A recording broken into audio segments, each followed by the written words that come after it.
국회가 쌀 목표 가격 인상 논의에 본격 착수했습니다. 야3당은 2018년산부터 쌀 목표 가격을 80kg당 24만 5천 원까지 인상해야 한다고 촉구했습니다. 태풍 솔릭으로 인한 피해가 제주와 전남 지역에 집중된 가운데 피해 농가들이 복구에 안간힘을 쏟고 있습니다. 농협이 물에 잠긴 비료와 사료를 무상 교환해주는 등 피해 농가 복구 지원에 총력을 쏟고 있습니다. 공영 홈쇼핑이 출범 3년 만에 농축산물 취급액 1,500억 원을 돌파할 것으로 보입니다. 지역 우수 기업들을 발굴해 농축산물 판로의 한 축으로 우뚝 섰다는 평가입니다. 여러분 안녕하십니까? NBS 뉴스 24입니다. 국회가 쌀 목표 가격 인상 논의에 본격적으로 착수했습니다. 가장 먼저 민주평화당이 공식 기자회견을 열고 목표 가격을 24만 5천 원으로 올릴 것을 정부에 촉구했습니다. 김인경 기자의 보도입니다. 자유한국당, 민주평화당, 정의당 등 야3당은 2018년산부터 쌀 목표 가격을 80kg당 22만 3천 원에서 24만 5천 원까지로 인상해야 한다고 촉구했습니다. 기존 목표 가격 18만 8천 원보다 최고 5만 7천 원, 30% 이상 높은 수준입니다. 민평당은 24일 국회 정론관에서 기자회견을 열고 쌀 목표 가격으로 24만 5천 원을 제시했습니다.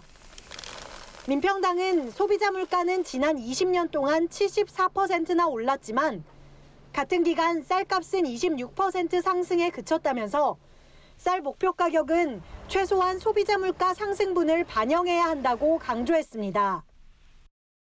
정동영 대표는 정부가 목표 가격 인상이 농민 복지를 위한 첫걸음이란 점을 명심해야 한다면서 24만 5천 원이 관철되도록 당력을 집중하겠다고 밝혔습니다. 쌀 목표 가격 인상에 대해서는 야3당이 한 목소리를 내고 있습니다. 정의당은 윤소아 의원이 발의한 법안을 통해 22만 3천 원의 목표 가격을 제시했고 제1야당인 자유한국당은 정부의 목표 가격 24만 원을 요구하기로 의견을 모았습니다. 문재인 대통령 또한 대선 전 농업 공약으로 쌀 목표 가격의 물가 상승률을 반영하겠다고 약속했던 만큼 농업계는 대통령의 공약 이행을 기다리고 있습니다. 네, 국회에서 쌀 목표 가격 논의가 본격화되고 있다는 리포트 보셨습니다. 계속해서 현장 농민들의 목소리를 전해드립니다.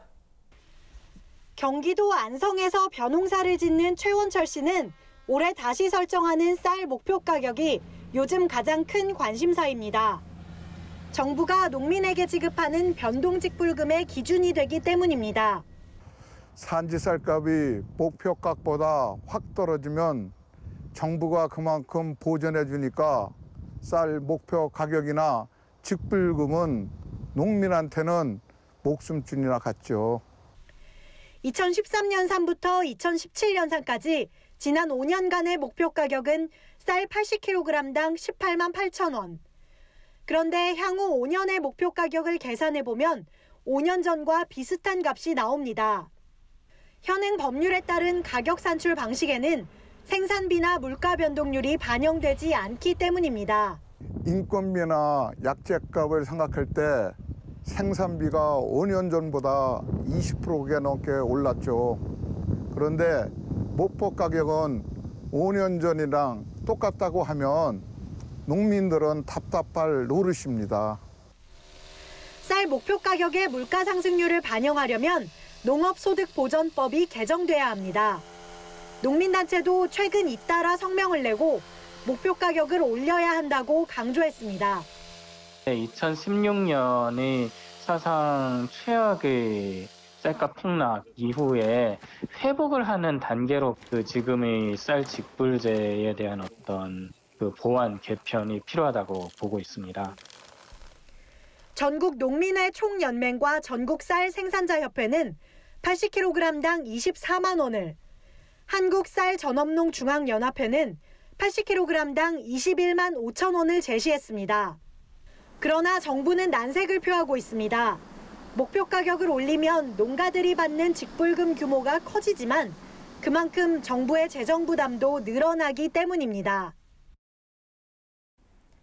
네, 그렇다면 쌀 목표 가격이 농가들에게 왜 이렇게 중요한 건지 스튜디오에 나와 있는 김인경 기자와 자세하게 짚어보겠습니다. 김인경 기자, 우선 이 벼 재배 농가의 쌀 목표 가격 어떤 의미가 있는 건가요? 네, 리포트에서 보신 것처럼 쌀 목표 가격은 농가들에게 아주 중요합니다. 정부는 쌀 농가의 소득을 보전하고 경영 안정을 도모하기 위해서 쌀 소득 보전 직불제를 실시하고 있는데요. 목표 가격은 이 직불금의 기준이 됩니다. 쌀값이 급격하게 떨어졌을 경우에 정부는 변동 직불금을 통해 농가에게 소득의 일정 부분을 보전해 줍니다. 농가 수입이 급격히 줄어드는 것을 막기 위한 최소한의 안전장치인 셈입니다. 현재 쌀 농가들은 치솟는 생산비와 줄어드는 쌀 소비 탓에 직불금 소득 없이는 쌀 생산을 지속하기가 어려운 실정입니다. 네, 그렇군요. 농민들에게는 가장 중요한 기준 가격이 되겠군요.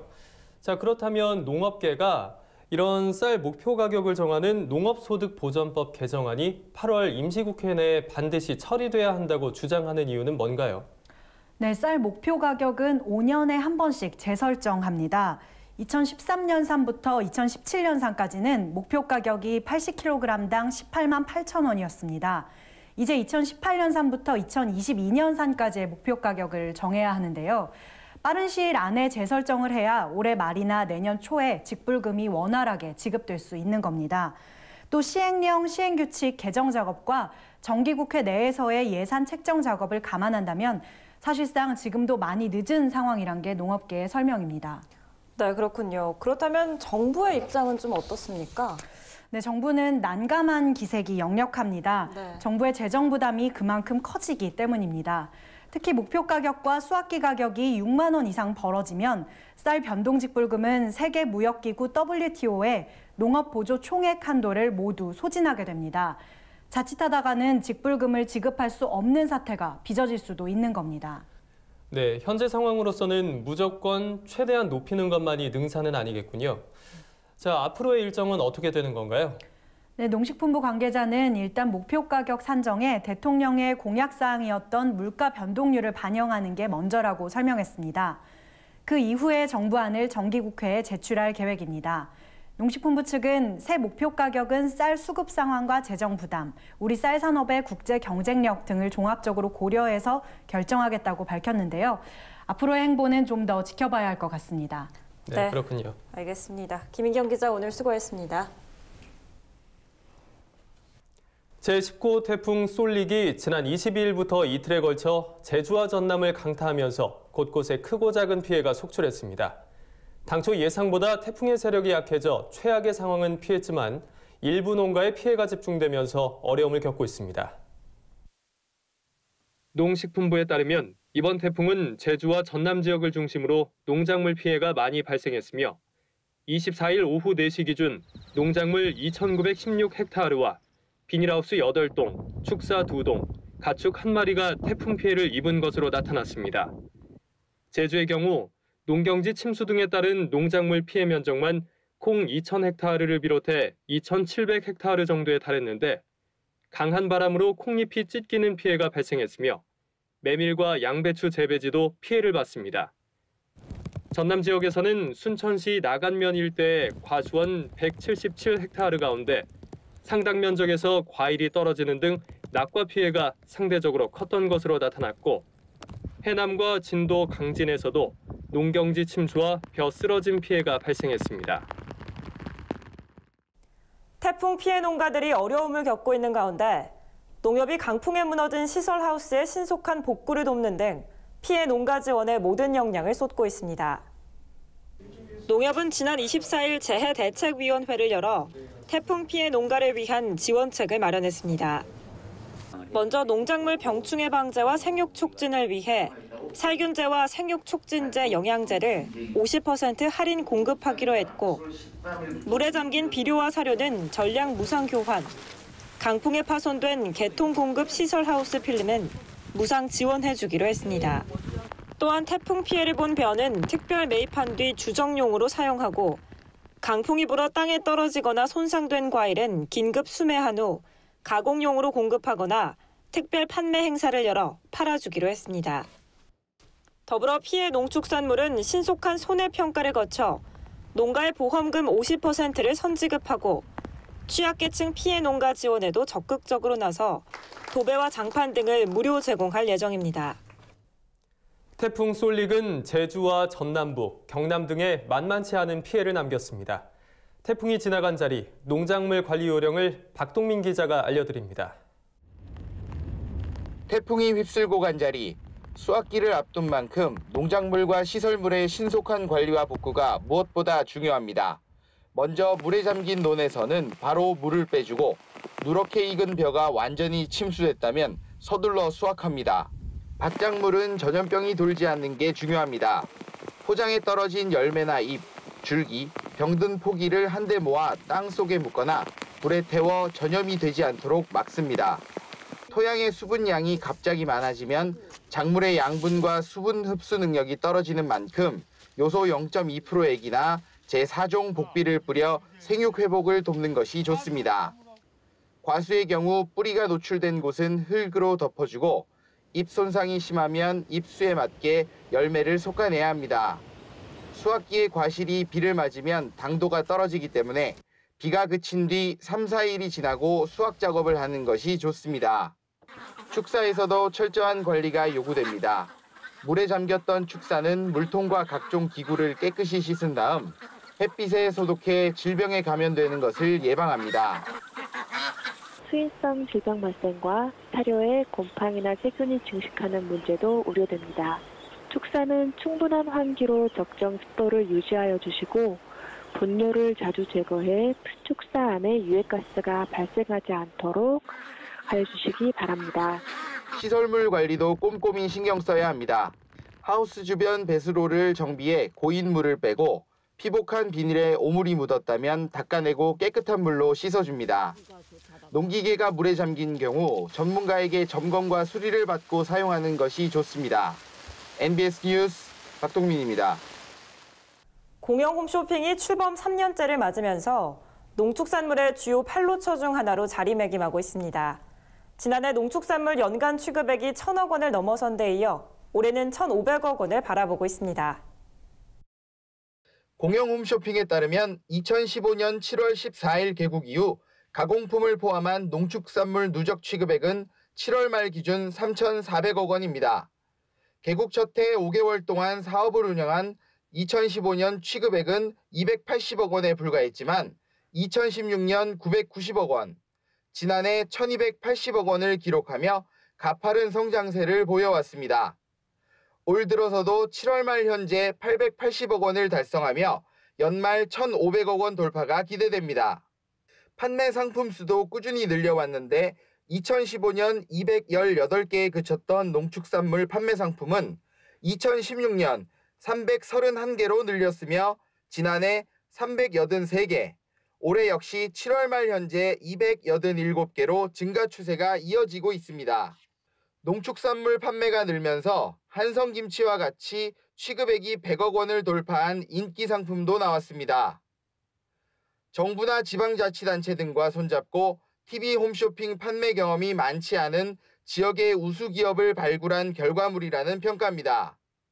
더불어 공영 홈쇼핑은 수수료를 TV 홈쇼핑 업계 최저 수준, 즉 6개 일반 홈쇼핑사 평균 수수료율 대비 약 13%포인트 낮게 책정해 매출 증가 농가나 판매업자에게 돌아갈 수 있도록 돕고 있습니다. 다음은 농민신문 최상구 논설실장의 뉴스 논평입니다. 8월 임시국회가 2주간의 일정으로 30일까지 열리고 있습니다. 여야 모두 이번 임시국회에서 민생과 규제개혁 법안을 처리하기로 합의한 터라 어떤 결과를 내놓을지 주목받고 있습니다. 농업 분야에서도 8월 임시국회는 중요합니다. 반드시 처리돼야 하는 법안들이 많기 때문입니다. 먼저 농업소득보전법입니다. 올해 말로 예정된 쌀 목표가격 설정을 기간 내에 끝내려면 이 법이 이달 안에 개정돼야 합니다. 개정안에는 쌀 목표가격을 변경할 때 물가 변동률을 반영하도록 하는 내용을 담고 있습니다. 법안이 개정돼야 시행령을 개정할 수 있고 이 일을 바탕으로 10월쯤 정부안을 확정해 정기국회에 제출할 수 있습니다.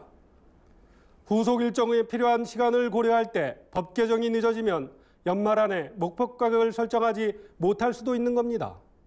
폭염을 자연재해에 포함하는 법안도 시급한 법안입니다. 재난 및 안전관리기본법 개정안 4건이 현재 국회에 계류 중입니다. 정부는 물론 여야가 이번 국회에 처리를 합의한 상태여서 30일 본회의 통과가 기대되고 있습니다. 고향세 관련법도 미뤄서는 안 될 사안입니다. 정부는 2019년부터 고향세를 도입하겠다고 여러 차례 밝혀왔습니다. 내년 시행을 위해서는 이번 국회에서 관련법을 처리해 우리 실정에 맞는 고향세 시행 방안을 구체화해야 합니다.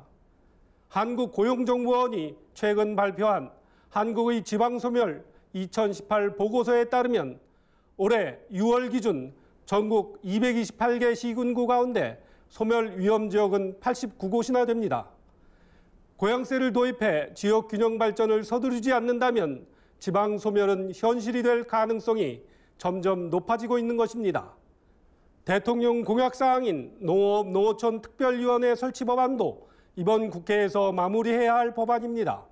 농식품부는 당초 올해 하반기에 농특위가 발족하면 국가 푸드플랜 수립 등 범정부적 정책 수립에 박차를 가할 계획이었으나 법안 처리가 늦어지면서 관련 정책도 차질을 빚고 있습니다.